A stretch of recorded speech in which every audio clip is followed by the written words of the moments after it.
कि बिहार जैसे राज्य को क्या इससे लाभ होगा।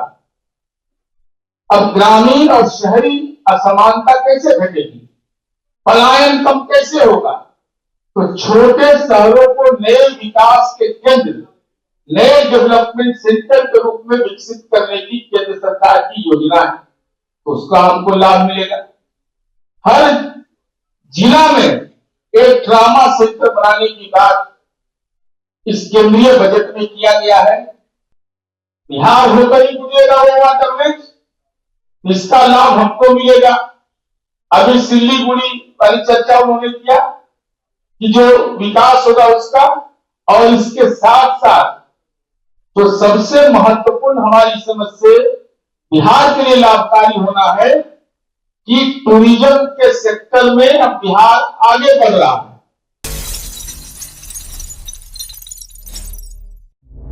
आवाज जनता की। नमस्कार, मैं तृप्ति सिंह और आप देख रहे हैं न्यूज पीआर। जेडीयू के प्रमुख प्रवक्ता नीरज कुमार ने केंद्रीय बजट पर क्या कुछ कह रहे हैं, आइए हम आपको दिखाते हैं इस खबर में। उसमें विस्तार से जाने की जरूरत नहीं है, लेकिन सबसे महत्वपूर्ण यह है कि लीक गाड़ी चले, लीके चले कपूर, लीक छाड़ी तीने चले सायल सिंह सपूत। ये जो बजट का अब हर वर्ष एक नए फ्रेमवर्क में आता है, यह गौरतलब है। मैं इसलिए कह रहा हूं कि लीक से हट करके बजटीय व्यवस्था की गई और एक नए फ्रेमवर्क में आया कि समावेशी विकास, आत्मनिर्भर भारत और ग्रीन ग्रोथ, ये तीन बुनियाद इस बजट के हुए। इसके अलावा माननीय संजय सरावगी जी ने यह बताया कि बिहार जैसे राज्य को क्या इससे लाभ होगा। अब ग्रामीण और शहरी असमानता कैसे घटेगी, पलायन कम कैसे होगा। तो छोटे शहरों को नए विकास के केंद्र, नए डेवलपमेंट सेंटर के रूप में विकसित करने की केंद्र सरकार की योजना है, तो उसका हमको लाभ मिलेगा। हर जिला में एक ट्रामा सेंटर बनाने की बात इस केंद्रीय बजट में किया गया है। बुजुर्ग आबादी की जरूरत पर ध्यान रखा गया है और दो बात की ओर हम ध्यान आकर्षित करना चाहते हैं। आदरणीय प्रधानमंत्री नरेंद्र भाई मोदी जी, माननीय निर्मला सीतारमण जी के प्रति हम आभार व्यक्त करते हैं कि जब बजट का जो स्वरूप बन रहा था, तो आप देखिएगा कि वाटरवेज बंगाल से सूरत, तो भौगोलिक क्षेत्र बिहार को भी उसका लाभ मिलेगा। बिहार होकर ही गुजरेगा वो वाटरवेज, इसका लाभ हमको मिलेगा। अभी सिल्लीगुड़ी वाली चर्चा उन्होंने किया कि जो विकास होगा उसका, और इसके साथ साथ जो सबसे महत्वपूर्ण हमारी समझ से बिहार के लिए लाभकारी होना है कि टूरिज्म के सेक्टर में अब बिहार आगे बढ़ रहा है। अब मेडिकल टूरिज्म को भी इंक्लूड कर दिया गया।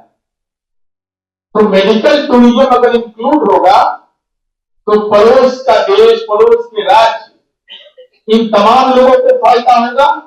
और ये दीर्घकालिक सोच, ये आज के लिए नहीं, विकसित भारत बनाने की परिकल्पना को साकार रूप देने में यह बजट महत्वपूर्ण भूमिका अदा करेगा।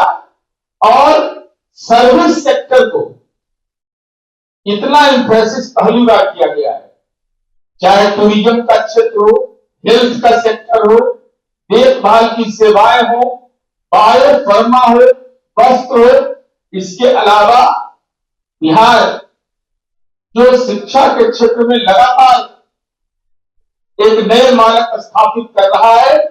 अभी उच्च स्तरीय शोध संस्थान की बात केंद्र सरकार ने की है, रिसर्च इंस्टीट्यूट का, तो इसका भी लाभ हमको बिहार को मिलेगा।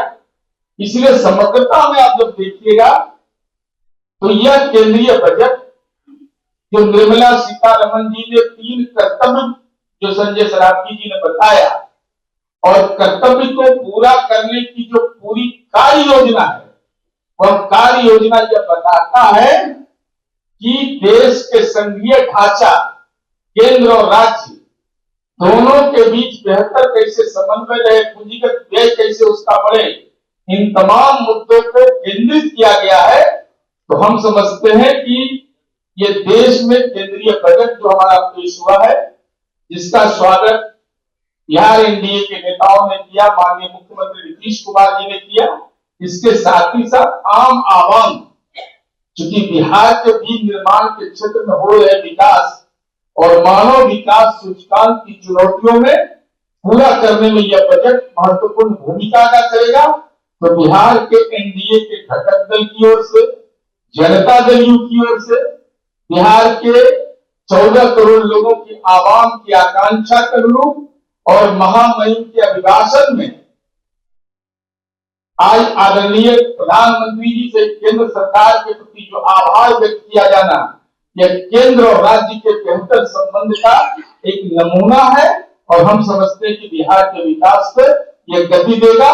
धन्यवाद, आभार। तो अभी आप जेडीयू प्रवक्ता नीरज कुमार की बात सुन रहे थे। उन्होंने बताया कि बिहार को आखिर क्या कुछ मिला केंद्रीय बजट में। ऐसे ही तमाम खबरों के लिए देखते रहिए न्यूज़ पीआर। तब तक के लिए धन्यवाद।